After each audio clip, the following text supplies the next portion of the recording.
Hi, my name is Matt Cooley, and I'd like to walk you through kind of some of the things that I've learned in the Blended Learning in the Classroom course through REMC.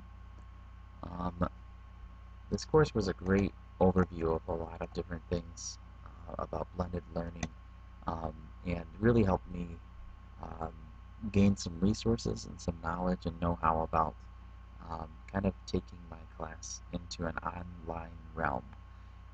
So I guess I'll start by showing you one of the things that I kind of helped co-create, I guess, um, since taking this is my class um, kind of online website slash kind of communication tool to use um, on our web page here. Um, kind of go to the Orange Room at InnoAcademy. And you can see kind of a variety of different things, including myself here, and my colleagues that I work with in my 5th and 6th grade classroom here. Um, so with this website, we primarily use this to kind of communicate with the current happenings in our school. You'll see we have linked, when it pops up here, linked a calendar that helps kind of know when some different things are, including spelling tests and some other school events. We have our kind of school calendar linked to that as well. Um, and we have kind of a link to our communication that we call the Orange Room Update. Um, and so the idea behind this was just that it was a one-stop shop for parents and students to kind of know kind of what's going on with our school. It's kind of if we have like a test coming up or if we have an important news item that's happening, um, we wanted to make sure that parents knew what exactly we had going on. We also have some different things we're working on. The resources kind of page here, we hope to kind of make a collection of websites that we use commonly, so we're still kind of building that. Um, and then we wanted to, well, currently we're on this Washington, D.C. trip, and so we linked a lot of information on the trip to this page here. It's having a little trouble loading up. Give it just a second here. Um, and so we have some information about kind of what's going on there. We linked some surveys and things like that to that through Google Forms. Something else that I've kind of walked through a little bit more through this course. Um, yeah, and so we're kind of, it's kind of just a building in progress, but it was an idea that I know Weebly was one of the websites that we talked about as, in terms of kind of collaborating and kind of coming up with something in the classroom or during our BLiC course. And so we wanted to just, I brought this to my team and said, hey, let's try to do this. And so we kind of collaboratively been working on that. Something else we've been working on, or at least I've been working on, has been setting up some Google Classroom kind of stuff. So I have some different courses that I have established on Google Classroom.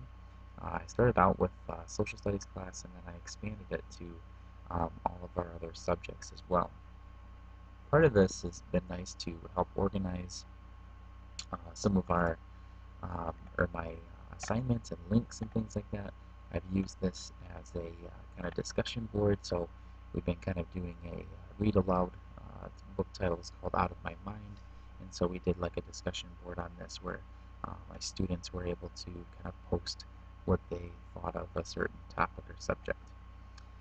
Um, so this has been super helpful to kind of compile and organize things, and students really like the ability to kind of work online and communicate kind of in this um, Google Classroom atmosphere. The nice thing about Google Classrooms is that it's tied to Google Drive, which is quite nice to have everything kind of connected all together. I can create an assignment um, here, and then it'll individually send it out to each one of my students in there. And then it creates a folder in my Google Drive that helps me kind of monitor progress, and I can comment, and kind of we can establish a communication back and forth on that end. So that's kind of some neat things that Google Classroom has.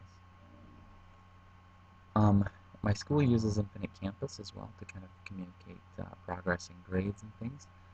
Not something that I created, but also just something that I've kind of learned a little bit more about since kind of taking this course. So I guess Some of the things that I've learned is just kind of how to manage and set up and gain some confidence and kind of setting up some online structures in my classroom. And then some of the things that um, I would suggest doing is just start going slow, step by step. Go very slowly in the beginning. Otherwise, you'll overwhelm yourself and you'll end up getting frustrated. I've learned to not put things up too quickly, to kind of manage the expectations of giving feedback in appropriate time um, is super helpful, especially to students. And then taking the time to really set expectations for students. I can't stress that enough. Just kind of what you expect from them online and how they're going to do things um, is, you could always go slower on that, um, kind of getting started. So um, I think this has totally changed my teaching because it's kind of provided another organizational format for me. It's more efficient in terms of kind of providing my students with links or assignments or things like that. So um, it's a very interesting and neat thing to be a part of. Um, Students love kind of working online. My students in particular see it as a kind of a privilege and kind of a unique, neat thing that they can kind of do here. So, um, yeah.